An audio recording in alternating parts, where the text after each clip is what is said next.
IT మంత్రి గారికి మన జిల్లా మంత్రి దుద్దిల శ్రీధర్ బాబు గారికి మీ ద్వారా విజ్ఞప్తి చేస్తున్నాం.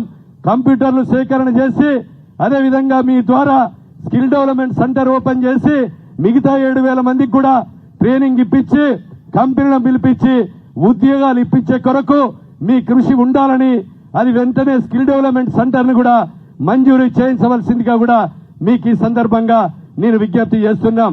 సోదరులారా, ఈ రోజు మా వ్యవసాయ కూలీలకు కూడా నెలకు 1,000 రూపాయల చొప్పున భూమి లేని నిరుపేదలకు సంవత్సరానికి 12,000 రూపాయలు మీ ఖాతాల్లో జమ చేస్తున్నాం.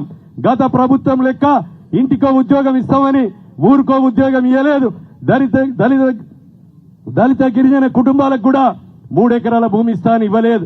కేజీ పీజీ ఉద్యోగం లేదు, నిరుద్యోగ భృతి లేదు. ఈ రోజు ఏ ఒక్క కూడా 1,00,000 రూపాయల రుణమాఫీని 10 సంవత్సరాలు తీసుకెళ్లి అప్పుడింత ఇచ్చి మిత్తికే సరిపోయినాయి. అసలు కానే ఉంది. ఈ రోజు నేరుగా 2 లక్షల రుణమాఫీ చేసిన ఏకైక ప్రభుత్వం భారతదేశంలో కాంగ్రెస్ ప్రభుత్వమని మీకు ఈ సందర్భంగా నేను తెలియజేస్తున్నాను. ఈ రోజు 6 మనుషులు కొట్టుకపోయి బీఆర్ఎస్ ప్రభుత్వంలో 40,000 ఎకరాల్లో ఇసుక మేటలు పెట్టి 1,100 మూగజీవులు చనిపోయి మోరంచెపల్లె లాంటి లిఫ్ట్ ఇరిగేషన్ కూడా కొట్టుకపోతే అప్పటి నాయకులు కనీసం అప్పటి ముఖ్యమంత్రి వచ్చి కనీసం చూడని కూడా చూడలేదు. ఈ రోజు ఈ ప్రభుత్వం వచ్చిన తర్వాత ముఖ్యమంత్రి రేవంత్ రెడ్డి గారు బట్టి ఈ జిల్లా నేతృత్వంలో మరి శ్రీధర్ బాబు గారి నాయకత్వంలో మరి అదేవిధంగా మనిషికి 1,00,000 రూపాయలు ఇచ్చి గేదెలు కొనిచ్చాం. ఇంటికి 15,000 రూపాయలు కూడా అందించడం జరిగింది. 124 చెరువులు తెగితే 124 చెరువులకు 29,70,00,000 మంజూరిచ్చి ఈ రోజు పోయిన వానకాలం పంట శాశ్వత మరమ్మతులు చేసి ఈ రోజు వానకాలం పంట పండించినటువంటి ఘనత కాంగ్రెస్ ప్రభుత్వాన్ని. ఇవన్నీ మీకు ఈ సందర్భంగా నేను తెలియజేస్తున్నాను. కనుక ఈ విషయాలన్నీ కూడా మీరు ఆలోచన చేసి రాబోయేటువంటి రోజుల్లో ఈ ప్రభుత్వానికి మీరు ఆశీర్వాదం ఇవ్వాలని మీకు ఈ సందర్భంగా నేను విజ్ఞప్తి చేస్తున్నాం. డిఎంఎఫ్టీలో గత ప్రభుత్వంలో అడ్డగోలుగా కొన్ని శాంక్షన్లు ఇస్తే మాడిఫికేషన్ ఇచ్చి 5-10 లక్షలు 20 లక్షలు 1-2 కోట్లు కొన్ని పనులు జరిగినాయి సార్. మన ఉప ముఖ్యమంత్రి గారికి మీ ద్వారా విజ్ఞప్తి చేస్తున్నాం. మరి పనులైన కొత్త శాంక్షన్ల సంగతి తర్వాత గాని బిల్లులు అయిన వాటి కలెక్టర్ దగ్గర పెండింగ్ ఉన్న వాటి బిల్లులు దయచేసి మరి వారి తరపున మీకు విజ్ఞప్తి చేస్తున్నాం. ఆ బిల్లులు విడుదల చేయవలసిందిగా మీ ద్వారా ఆర్థిక మంత్రి వర్యులను విజ్ఞప్తి చేస్తున్నాం. ఎస్డిఎఫ్ లో గాని చిన్న వర్కులు చేసి పేదవాళ్ళందరూ కూడా కార్యకర్తలు సీసీ రోడ్లు వేశారు. ఆ బిల్లులు కూడా రిలీజ్ చేయాలని, అదేవిధంగా పోయిన వరదలలో రోడ్లు కొట్టుకపోయి అదేవిధంగా అస్తవ్యస్తమైనటువంటి పరిస్థితుల్లో 52,50,00,000 ఫైలు ఆర్థిక శాఖలో ఉంది.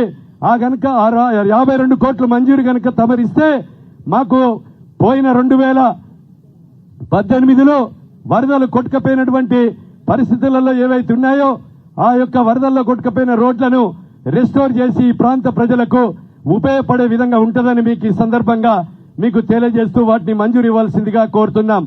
గొర్లవేడు గ్రామంలో ఇందిరాసాగర్ ప్రాజెక్టు 4 దిక్కుల గండిబడి కట్ట ఈ రోజు 4 పంటలు కూడా ఎండిపోయి రైతులు అన్నమో రామచంద్రాన్ని ఇబ్బంది పడుతున్నారు. అది కూడా ఆర్థిక శాఖలో పెండింగ్ ఉన్నది. దయచేసి మీరు రిలీజ్ చేయవలసిందిగా, మీకు మంజూరు ఇప్పించవలసిందిగా మీకు ఈ సందర్భంగా నేను తెలియజేస్తున్నాను. అదేవిధంగా ఈ రోజు మరి ఈ ప్రాంతంలో సింగరేణి కార్మికులు చాలా మంది 2006లో నుంచి క్యాజువల్ లేబర్ గా భూములు కోల్పోయిన నిర్వాసితులు క్యాజువల్ లేబర్ గా 60 మంది కొనసాగుతున్నారు. వాళ్లను ఆర్టిజన్ గా చేయాలని విజ్ఞప్తి చేస్తున్నారు. దయచేసి అవకాశాన్ని బట్టి వారికి మరి ఆర్టిజన్ గా చేయవలసిందిగా కోరుతున్నాం. 2006లో మరి అదేవిధంగా కీర్తిశేషులు డాక్టర్ వైఎస్ రాజశేఖర రెడ్డి ఈరోజు శంకుస్థాపన చేసినప్పటి ప్రారంభం నుంచి మరి అదేవిధంగా 11 మంది కార్మికులు లోడింగ్ అన్లోడింగ్ చేసుకుంటూ ఇప్పటి వరకు కూడా కొనసాగుతున్నారు. వాళ్లను మరి క్యాజువల్ లేబర్ గానైనా చేయాలని వాళ్ళ యొక్క విజ్ఞప్తి ఉన్నది. చేయాలని మీ ద్వారా మరి వారికి విజ్ఞప్తి చేస్తున్నాం. అదేవిధంగా ఈరోజు 500 మెగావాట్లు 600 మెగావాట్లు ఉంది. మరి 800 మెగావాట్లు కూడా వైఎస్ రాజశేఖర రెడ్డి గారు మంజూరు ఇచ్చారు. ఇక్కడ భూమి ఉంది, బొగ్గు ఉంది, నీళ్లున్నాయి. ఎలాంటి ఖర్చు లేకుండా 800 మెగావాట్లు కనుక అవకాశం ఉంటే మీరు ఇస్తే ఇలాంటి భూమి లేకుండా ఆ 800 మెగావాట్లు కూడా ఉత్పత్తి అయి మిగిలిన భూములు కోల్పోయినటువంటి భూ నిర్వాసితులకు కూడా ఉద్యోగాలు ఉపాధి దొరికే అవకాశం ఉంది. మరి వీలుంటే 800 మెగావాట్ల మరి యొక్క ఉత్పత్తిని మంజూరు చేయవలసిందిగా మీ ద్వారా విజ్ఞప్తి చేస్తున్నాం. కాంట్రాక్ట్ కార్మికులు కూడా 60 మంది ఉన్నారు. ఆ 60 మంది కార్మికులు ఏదైతే 2006 నుంచి మరి ఇప్పటి వరకు కూడా పనిచేస్తున్నారు. క్యాజువల్ లేబర్ గా కనీసము చేయాలని వాళ్లకు విజ్ఞప్తి ఉంది. సింగరేణిలో గాని అదేవిధంగా జెన్కోలో గాని కాంట్రాక్ట్ కార్మికులను స్థానికులనే తీసుకోవాలని, అదేవిధంగా స్థానికులకే ఈరోజు అవుట్ సోర్సింగ్ లో గాని ఇక్కడ సెక్యూరిటీ గార్డుకి గాని భూ నిర్వాసితులకే ఉద్యోగ అవకాశాలు కల్పించే విధంగా మీ ఆదేశాలు ఇవ్వవలసిందిగా మరి వీరి ద్వారా తమరిని విజ్ఞప్తి చేస్తున్నాం.